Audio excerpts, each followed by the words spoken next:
Hey there, I'm Sage Grayson, and I help ambitious career women edit their habits, routines, and mindsets to balance their happiness at work and home.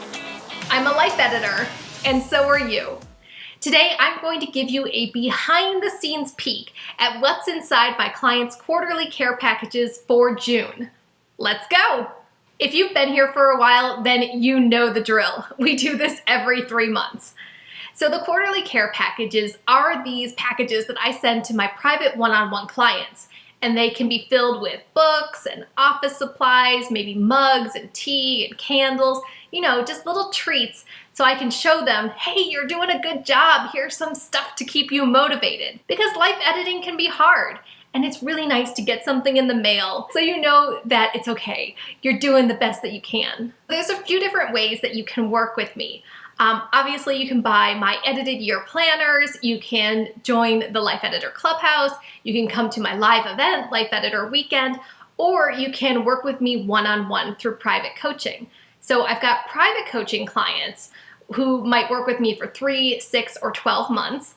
And then I've got my Life Editor Academy ladies, which is a year-long mastermind for 10 ladies, and they stick together for the entire year. They have one-on-one calls with me, we've got group calls together, we got a book club every month, and then there are 3 live retreats here in Orlando. And actually, we have a retreat next week, which is going to be amazing. So those are the 2 ways that you can work with me, for private coaching or my Life Editor Academy. And both of those groups get these things called quarterly care packages. And I'm going to show you what they're getting this month. Let's start with my private clients, specifically my 6-month and 12-monthers who get the quarterly care packages. First off, they're getting a journal and some pens. Now, I gave them this specific journal. It's a field notes journal because you can see inside it's a dot grid. So there's little dots, kind of like graph paper, but instead of lines, it's dots.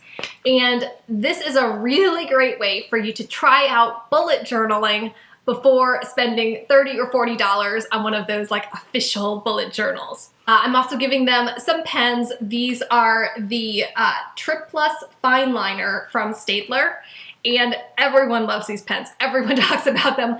I love these pens too because they come in so many different colors, and they don't bleed through, and they don't smear. The only problem is they are porous tip pens, meaning there's a fabric tip on them. And for me, because I write really, really hard, I'm in my journals, that the tips end up getting pushed into the pen after about a month. So I end up having to buy these over and over again, or I end up switching to ballpoint pens. But for regular folks, these pens work really, really great. I'm going to probably do some more videos about bullet journaling and give you some pictures of what my bullet journal looks like. It's a really great way where you can keep track of your to-do list, your calendar, your daily appointments and to-dos all in one place. And for me, at least, it's helped me be much more organized instead of having all these separate planning systems. But anyway, so I'm sending these to my private clients so they can get started on their own mini bullet journals. Next is 10% Happier by Dan Harris. I don't watch the news very often because it makes me really anxious and, all that negativity, I just don't need to invite that into my life. But on the few times that I do watch the news, I watch Good Morning America because I really like the anchors. And one of the anchors is Dan Harris, and this is a book he wrote about mindfulness and meditation. And if you know anything about Dan Harris, he's really buttoned up and really type A and kind of stiff. And you're like, why is this guy writing a meditation book? Well, it's because a few years ago, he had a panic attack live on the air. And if you go to YouTube, you can actually watch the video of him having a panic attack on air. It's horrible and awful, especially if you know what it's like to have panic attacks, because I do. The reason he was having panic attacks because he was so stressed out. He had been on drugs, and he had been covering war stories and traveling all over the world in dangerous situations. And hey, that would stress out anyone. So after he had that on-air panic attack, he decided to really focus in on himself, give himself lots of white space and self-care, and one of that was learning how to meditate, and it transformed his life, which is really profound for a type A. So I meditate too. I'm a Buddhist, you guys know that. Even though I'm really like high strung, meditation does have a place in my life. So that's why I'm giving them 10% happier, so they can fit meditation into their lives, even if they feel like it's not really for them or that they can't make it work with their personality. You can. And finally is Girl Boss by Sophia Amoruso. Girl Boss is a New York Times bestseller. It's on all kinds of must-read lists. It's recommended for women entrepreneurs over and over and over again. But I really, really, really resisted reading this book. Not because I don't want women to succeed, of course I do. I'm all about women entrepreneurs. That's the thing. I'm all about women entrepreneurs. And you're not supposed to judge a book by its cover, but I certainly judge this book because it's called Girl Boss. Really? Really? You're gonna call these professional, successful women girls? I have big issues about women infantizing themselves to have that competitive edge, or, ooh, I gotta be super sexy, or I gotta call myself a girl. Like, even when you're 80 years old, you're still calling yourself a girl. Like, men don't do that. Men who are in their 30s, 40s, 50s, they're not calling themselves boys. And that's how I feel. I don't call myself a girl. I'm a boss. I'm not a girl boss. I don't need any kind of qualifier in front of my title. And I do like the idea of the book that you can be successful no matter what's happened to you and what struggles you faced in your life. And I think we need more women out there lifting other women up, saying, you can do this too, you can be successful. I'm just not so sure that Girl Boss is how we should be doing it. But I did get this book because of all the hype, and from what I've read so far, it's pretty good. I really like following her story. All right, moving on to my Life Editor Academy ladies. And as you probably know, for each month of the Academy, we focus on a different step of the life editing process. So coming up for July, we're going to be talking about step 1, which is create a foundation, which is all about your gratitude practice. So for July, they're going to be reading Eat, Pray, Love by Elizabeth Gilbert. And this is one of my favorite books, if not my favorite book. I listen to the audiobook every single year, at least once a year.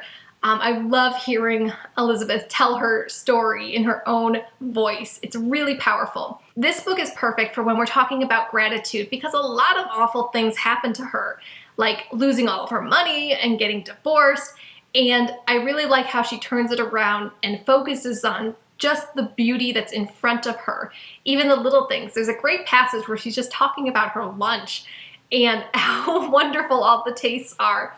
And that's what I try to stress to my clients is even if the world is exploding around you, there are good things in front of you and you just have to look for them. And then for August, they're going to be reading Women, Food, and God by Geneen Roth. And this book perfectly fits in with step 2 of the life editing process, delete bad influences. Specifically, deleting your toxic relationship around food. And I really wanted to share this with my clients because many of them have their own issues with food. Geneen talks about the toxic relationship she had with her mother growing up and how that influenced her going forward. Women, Food, and God was one of Oprah's picks about 10 years ago, but the message is still relevant and still important, something that I think all women should read. And then finally for the Academy, they're going to be reading Better Than Before by Gretchen Rubin. Now this is a book that I actually sent to my private clients in another care package, but it wasn't part of our book club for the Academy, but now it is. So Better Than Before is the latest book from Gretchen Rubin, and I'm totally a fan of Gretchen Rubin. I love everything that she does.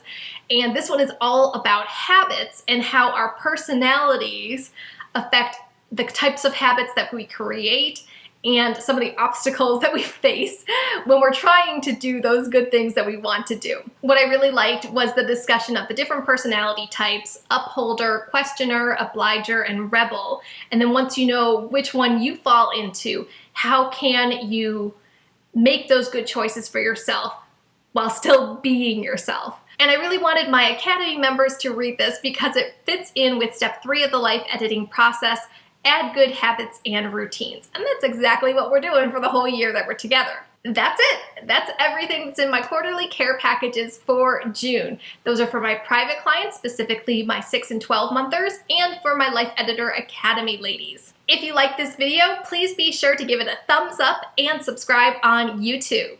And then come on over to sagegrayson.com and sign up for my Editor's Toolkit. You'll get weekly updates from me, plus Sage advice that I only share in email. Thanks for watching. I'll see you soon.